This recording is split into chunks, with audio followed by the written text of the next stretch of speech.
땅에서도. 아멘. 오늘 말씀은 사도행전 2장 14절부터 21절입니다. 신약 189쪽입니다.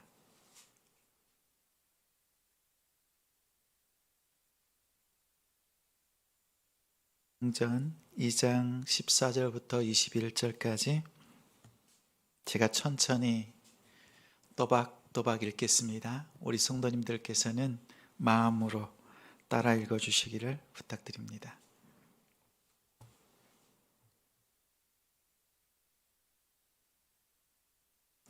베드로가 11 사도와 함께 서서 소리를 높여 이르되, 유대인들과 예루살렘에 사는 모든 사람들아, 이 일을 너희로 알게 할 것이니 내 말에 귀를 기울이라.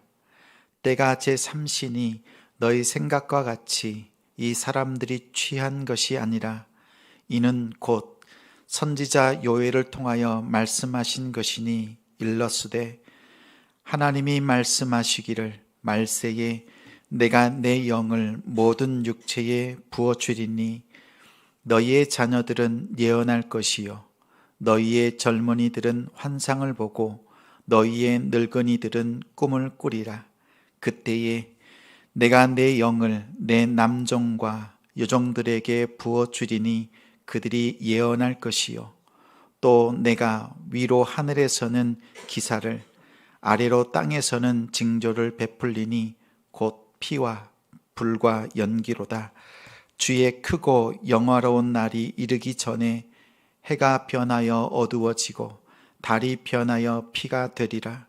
누구든지 주의 이름을 부르는 자는 구원을 받으리라 하였느니라. 아멘. 아직도 육체로 살고 있습니까? 아직도 육체로 살고 있습니까? 라는 제목으로 말씀 전합니다. 제자같이, 가정같이, 사도같이 같이 이루는 지성. 이 시간 하나님을 예배하는 우리 성도님들을 축복합니다. 왜 기도를 안 합니까? 라고 물으면 해야 할 필요를 느끼지 못해서 라고 대답합니다. 기도 안 해도 살아가는데 어려움이 없습니다. 이것이 기도를 하지 않는 가장 큰 이유입니다. 이것은 기도에 대한 오해입니다. 병이 들었거나 관계가 깨졌거나 문제가 생겼거나 원하는 것이 있을 때 기도하는 것으로 생각합니다. 기도는 호흡이다. 이런 말 들어보셨지요? 항상 기뻐하라, 쉬지 말고 기도하라, 범사에 감사하라. 항상 쉬지 말고 범사에. 쉬지 말고 기도해야 한다는 것은 알고 있지만 기도하지 않습니다. 기도하지 않으면 영혼은 호흡을 멈춘 것과 같습니다. 호흡하지 않는 영혼은 죽은 영혼입니다. 하나님은 죽은 영혼이 다시 호흡할 수 있도록 되려 병을 주시고 관계를 깨뜨리시고 문제를 주십니다. 그제서야 하나님께 기도합니다. 하나님께서 고난을 주셔서 기도하게 하시고 그 영혼을 살려내십니다. 기도 없는 사람은 인간적인 감각으로 사는 사람입니다. 느낌에 의존하는 사람입니다. 바로 육체로 사는 사람입니다. 기도하라는 말은 많이 들었지만 생활 속에서 기도의 자리가 없으니 기도가 생소한 것처럼 신앙생활하면서 기도만큼 생소한 것이 있습니다. 기도만큼 생소한 것, 바로 성령입니다. 기도 안 해도 살 수 있는 것처럼 성령 없이도 예수 믿는데, 예배 드리는데 어려움이 없다, 문제가 없는 것처럼 여깁니다. 하나님의 영, 성령이 없으면 어떻게 될까요? 성경은 밝히 말합니다. 창세기 6장에 노아 홍수 사건으로 거슬러 올라갑니다.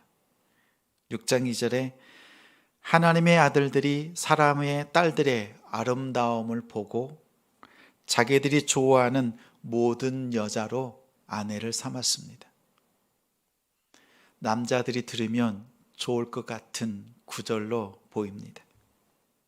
사실 이 말은 하와가 선악과의 열매를 보니 먹음직도 하고 보암직도 하고 지혜롭게 할 만큼 탐스럽기까지 합니다. 그것을 보고 하나님의 말씀대로 하지 않고 사람의 의지대로, 자신의 의지대로 선악과의 열매를 먹은 불순종의 죄와 같습니다. 죄가 삶 속에 들어오자 6장 3절에 여호와께서 이르시되 나의 영이 영원히 사람과 함께 하지 아니하리라. 죄가 들어오자 하나님의 영이 떠납니다. 그러자 그들이 육신이 되었다. 하나님의 영이 떠나는 것은 에덴 동산에서 쫓겨나는 것과 같습니다. 에덴 동산에 영원한 생명을 잃고 육체로 살아갑니다. 육체로 산다는 것은 저주 아래 있다는 말입니다.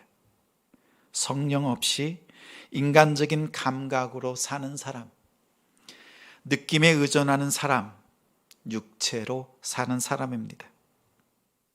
갈라디아서 5장 19절에 육체의 일에 대해서 분명하게 밝혔습니다.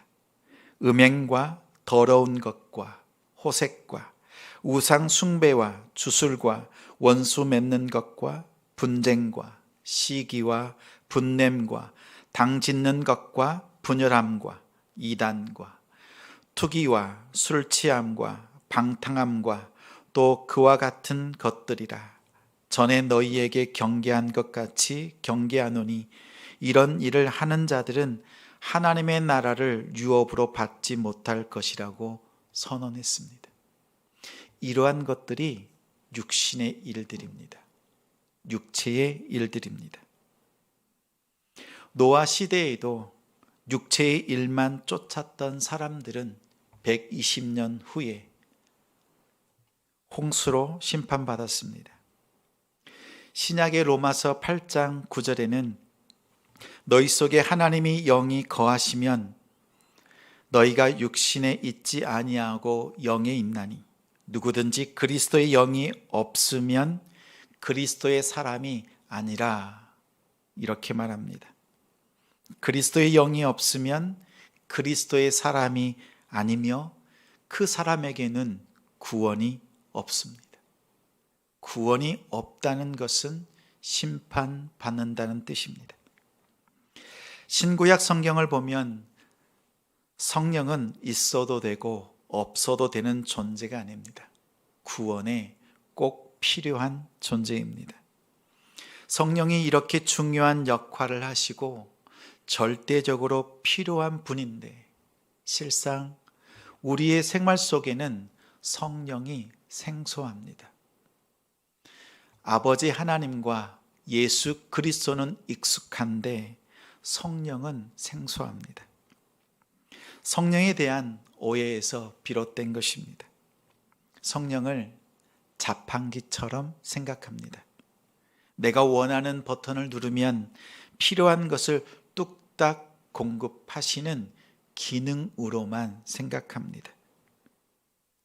성령은 아버지 하나님과 예수 그리스도로부터 나오는 영입니다. 성령은 스스로를 증언하지 않고 성부 여호와 하나님과 성자 하나님이신 예수 그리스도가 누구인지 그분들이 하신 일을 증언하는 역할을 합니다. 성령은 태초부터 수면에 운행하셨고 창조 사역에 참여하셨습니다. 구원 사역으로 영원히 함께 하시는 분입니다. 성령은 사도행전 2장의 오순절에 성령 강림으로 갑자기 나타나신 것이 아닙니다. 성령 오순절 사건이 반복되냐, 단회적인 사건이냐 이런 논란이 있지만 성령은 처음부터 지금까지 영원히 반복적으로 우리의 삶에 들어오십니다. 신약의 오순절의 성령 강림은 구약의 출애굽 사건과 연결되어 있습니다. 모세와 이스라엘 백성들이 어린 양의 피로 구원받은 유월절, 그 유월절을 보내고 출애굽했습니다. 유월절로부터 50일이 되는 오순절에 시내산에서 십계명을 받고 하나님과 시내산 언약을 체결했습니다. 새롭게 출발하는 이스라엘에게 돌판에 새긴 율법을 주심으로써 하나님의 백성으로 인치시는 사건입니다. 종교적으로 또 민족적으로는 공동체로 새롭게 태어나는 것을 말합니다. 이처럼 예수님은 유월절에 하나님의 어린 양으로서 십자가에서 죽으시고 부활하셨습니다. 40일 동안 제자들과 성도들에게 보이셨고 승천하시면서 이렇게 말씀하셨습니다. 누가복음 24장 말미에 내가 내 아버지께서 약속하신 것을 너희에게 보내리니 너희는 위로부터 능력으로 입혀질 때까지 이 성 예루살렘에 머무르라 말씀하셨습니다. 이 말을 들은 120명의 제자들은 다락방에 모여서 10일 동안 기도합니다. 예수님께서 40일 동안 보여주셨고 10일 동안 승천하시고 난 뒤 10일 동안 총 50일이 지나자 약속하신 대로 성령이 임하셨습니다. 오순절 날이 이름에 하늘로부터 급하고 강한 바람 같은 소리가 불의 혀같이 갈라지는 것들이 각 사람 위에 하나씩 임하였습니다. 성령의 충만함을 받고 성령이 말하게 하심을 따라서 방언으로 복음을 전하기 시작했습니다.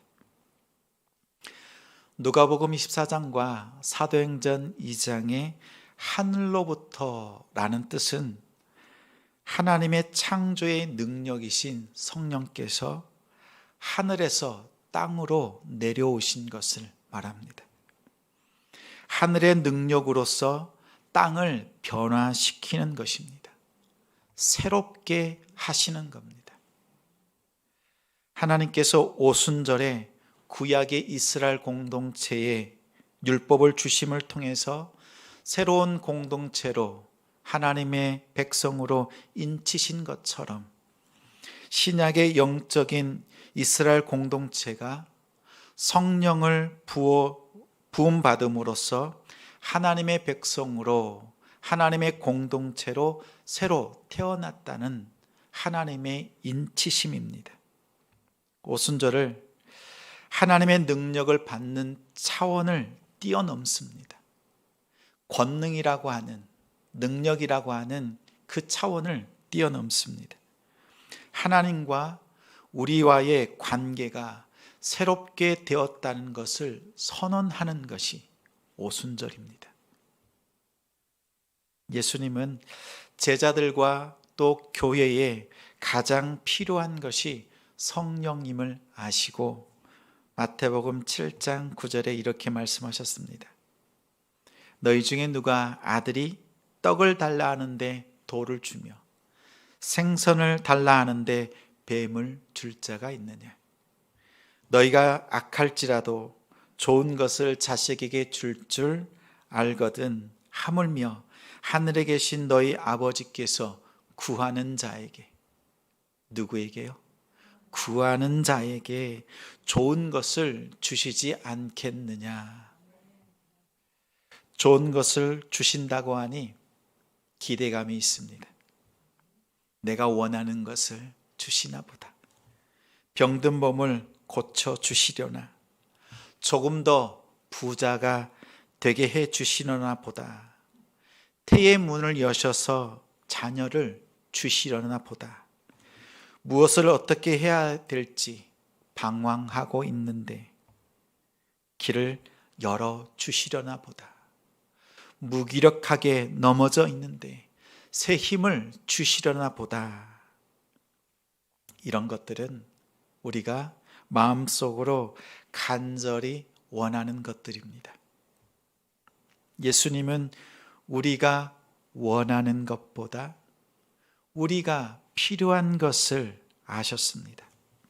누가복음 11장 13절에 너희가 악할지라도 좋은 것을 자식에게 줄 줄 알거든 하물며 너희 하늘 아버지께서 구하는 자에게 성령을 주시지 않겠느냐.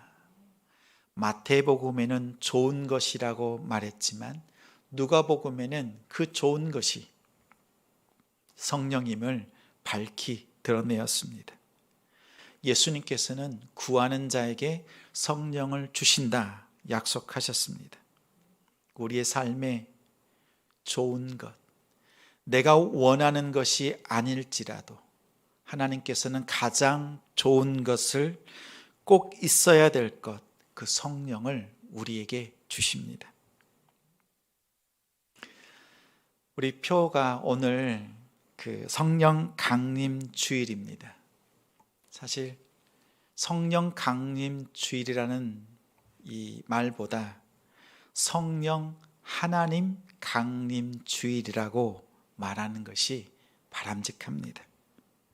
왜냐하면 성령님은 우리의 도구가 아닙니다. 기능적으로 우리를 도와주시는 분이 아닙니다. 성령 하나님이십니다. 사람들은 기능적으로 성령을 구하지만 주님을 성령을 만난 사람은 성령을 하나님으로 인격적으로 만나고 또 인격 안에서 교제합니다. 성령 하나님이 가장 좋은 것이 되시는 이유가 있습니다. 사람으로서는 할 수 없는 것을 하나님은 하십니다. 구약에 하나님의 영, 성령이 임하면 상황이 바뀌었습니다. 사울 왕에게, 겁쟁이 기드온에게, 엘리야에게 하나님의 영이 임하자 전쟁에서 이겼습니다. 하늘에서 불로 응답하셨습니다. 신약의 제자들은 언제 변했습니까? 3년 동안 예수님의 가르침을 받을 때도 변화가 없었습니다. 십자가의 죽음, 심지어 부활하신 예수님의 몸을 만지고 보았음에도 그들은 변하지 않았습니다. 승천하시는 예수님을 직접 보면서도 그들의 삶은 변화가 없었습니다. 그때까지도 육체로 살고 있었습니다. 예수님께서 약속하신 하나님의 영, 사도행전 2장에 성령이 임했을 때에 그들은 놀랍게 변했습니다. 근데 가만히 보십시오. 구약의 성령이 임하였을 때에나 신약의 제자들에게 성령 강림으로 임하였을 때에나 무엇이 바뀌었습니까? 상황이 바뀌었습니까? 사울에게 특별한 은사가 생겼나요? 기드온이 무엇인가 갑옷을 입고 뭔가 특별한 능력을 받았습니까? 성령의 능력은 다이너마이트의 어원이 되는 듀나미스입니다. 어벤져스처럼 초능력이 생기는 것이 아닙니다. 그런 능력으로 세상을 구원하는 것이 아닙니다. 사람이 할 수 없는 것, 하나님은 하십니다. 하나님이 하시는 그것이 무엇입니까? 사람의 마음을 바꾸시는 것. 사람의 마음을 변화시키는 것입니다. 사울 왕의 마음, 기드온의 마음, 엘리야의 마음, 제자들의 마음을 바꾸어 놓자 그들은 두려움이 없었습니다. 하나님의 말씀이 믿어지기 시작합니다. 확신이 듭니다. 신실하신 하나님만 바라보고 나아갔습니다. 우리가 잘 아는 제자들, 변화 없지만 변화된 그 마음으로 세상에 나아가서 복음을 전하기 시작합니다. 숨었던 자들이 놀랍게 변하자 세상이 놀랐습니다. 베드로는 성령이 임함을 보고 즉시 요엘 선지자의 말씀을 선포했습니다. 불같이 바람같이 임하시는 그 장소를 보면서 말씀이 떠올랐습니다. 많은 사람들 앞에서 선포합니다. 우리가 지금 오전 9시인데 술 취한 것이 아니다. 17절에 말세에 내가 내 영을 모든 육체에 부어주리라. 이 말씀이 지금 우리에게 임하였다. 말세가 언제입니까? 말세가 언제입니까? 예수님께서 처음 오신 그때, 사람의 모습으로 오신 초림, 이때로부터 예수님께서 다시 오시는 재림, 이때가 종말입니다. 종말은 시작되었고 우리는 그 종말의 시대를 살아가고 있고 종말의 마침이 되는 예수님의 재림을 기다리고 있습니다. 지금 우리가 종말의 때를 살아가고 있습니다. 덧붙여서 너희 자녀들, 젊은이들, 늙은이들, 남종과 여종, 이 말이 무슨 말입니까? 모든 사람이 성령을 받을 것이다. 예언하고 환상을 보고 꿈을 꾸리라. 이 말씀을 들으면 우리의 마음과 우리의 시선은 예언하고 환상을 보고 꿈을 꾸는 것에 마음을 빼앗깁니다. 주님은 우리에게 주시는 이런 혜택들, 이런 특권들보다 우리의 마음을 바꾸시는 성령 하나님을 주신 것에 의미를 담고 있습니다. 요엘 선지자는 회개는 외형적인 변화보다 근본적인 마음의 변화가 있어야 된다라고 선포한 말씀이 오늘 본문 말씀입니다. 호세아 선지자도 음란한 마음, 음란한 영에 사로잡혔던 그 당시를 바라보면서 하나님의 영, 성령으로 마음을 새롭게 하시기 위해서 성령이 오셨다고 선포했습니다. 음란의 영을 퇴치하고 공의와 인애와 의의 열매를 맺도록 마음을 바꾸시기 위해서 성령이 오셨습니다. 은사들, 다른 권능들은 부수적인 겁니다. 내가 나 자신을 어떻게 할 수 없는데 성령께서 나를 바꾸십니다. 사람은 할 수 없지만 하나님은 하실 수 있습니다. 교회를 오래 다녀도 이것을 모르면 답답합니다. 앞이 잘 보이지 않는 밤길을 걷는 것과 같습니다. 성경 말씀을 많이 읽고 묵상해서 잘 알고 있지만 말씀으로 거듭나지 못한 사람입니다. 이런 사람은 아직도 육체로 사는 사람입니다. 그 사람의 이름은 무엇입니까?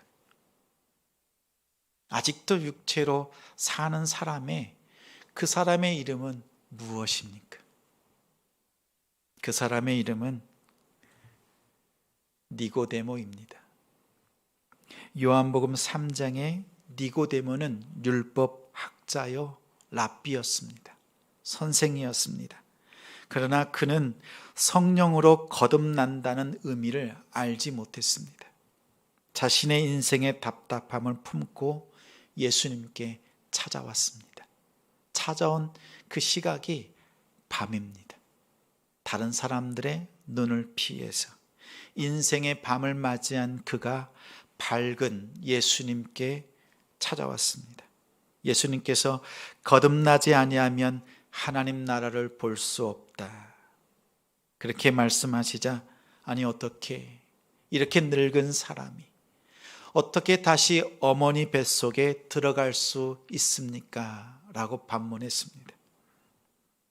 거듭난다는 단어에는 두 가지 뜻이 있습니다. 다시 어머니 속에서 태어난다는 뜻도 있고 하늘로부터 보냄을 받았다는 뜻이 있습니다. 니고데모는 육적으로 다시 태어나는 것만 생각했습니다. 예수님은 하늘로부터 보냄을 받은 성령, 그 성령을 통해서 거듭남을 가르치셨습니다. 진실로 진실로 너희에게 이르노니 사람이 물과 성령으로 나지 아니하면 하나님 나라에 들어갈 수 없느니라. 바람 같은 사람, 성령으로 난 사람들입니다. 이렇게 하나님의 영, 성령 하나님이 임하시면 어떻게 됩니까? 두 가지의 변화를 경험합니다. 먼저 속사람, 곧 마음의 변화가 있습니다. 성령의 친히 우리의 영과 더불어 우리가 하나님의 자녀인 것을 증언하십니다. 성령 안에서 새로운 피조물이 된 것을 깨닫습니다. 거듭나고 새 사람이 되게 합니다. 말씀을 깨닫고 믿고 죄인됨을 알게 하고 회개하고 죄를 버리고 하나님 앞에 나아가도록 역사하십니다. 예수님을 구주라고 고백합니다.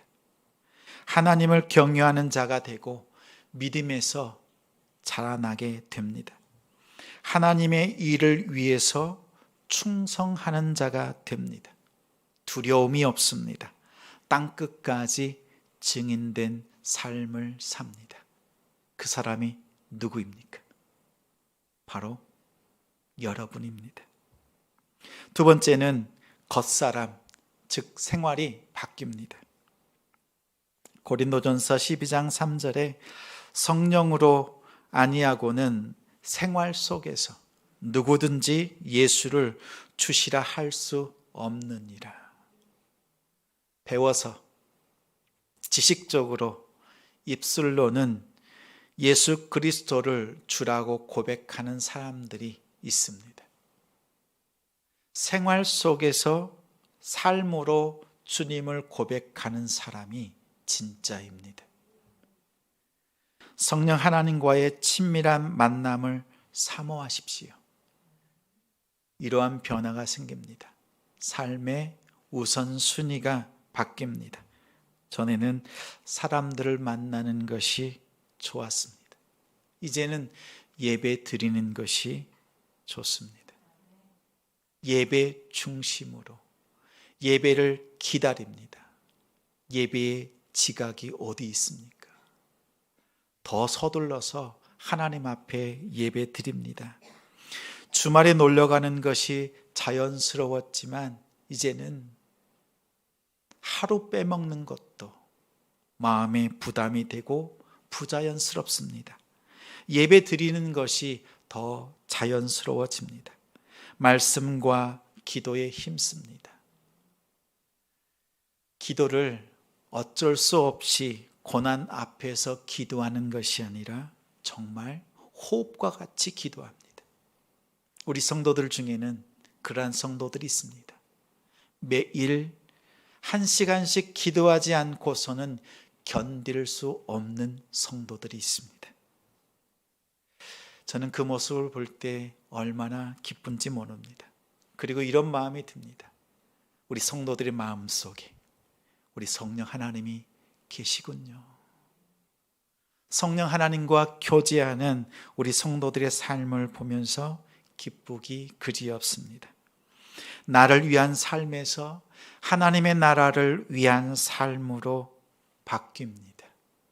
이렇게 우리의 속사람과 겉사람 이 두 가지가 다 변화를 경험합니다. 붕어빵과 계란빵의 차이가 있습니다. 붕어빵에는 붕어가 없지만 계란빵에는 계란이 있습니다. 붕어의 겉모양만 내는 붕어빵보다 진짜 계란이 들어있는 계란빵처럼 우리 성도들의 모습, 그 영성 안에 하나님의 영, 예수의 영이신 성령 하나님을 모시고 사는 그런 성도가 됩시다. 이게 진짜입니다. 성령의 열매가 삶 속에 맺혀야 합니다. 갈라디아서 5장 22절에 성령의 열매는 사랑과 희락과 화평과 오래 참음과 자비와 양성과 충성과 온유와 절제니, 이러한 열매가 맺히는 것을 방해할 법이 없습니다. 예수 그리스도 안에 있을 때 성령 하나님께서 여러분의 마음을 바꾸시고 삶을 바꾸시고 우리의 주가 되셔서 오직 하나님을 바라보면서 예수 그리스도를 바라보면서 살아가는 성도가 되게 하십니다. 그분이 바로 성령 하나님이십니다. 그분을 기능적으로 만나기보다 인격적으로 만나십시오. 오순절이 그 의미가 담겨 있습니다. 나의 마음을 새롭게 하시고 삶을 바꾸시는 성령 안에서 기쁨으로, 즐거움으로, 감사함으로 살아가는 성도가 되시기를 주님의 이름으로 축원합니다.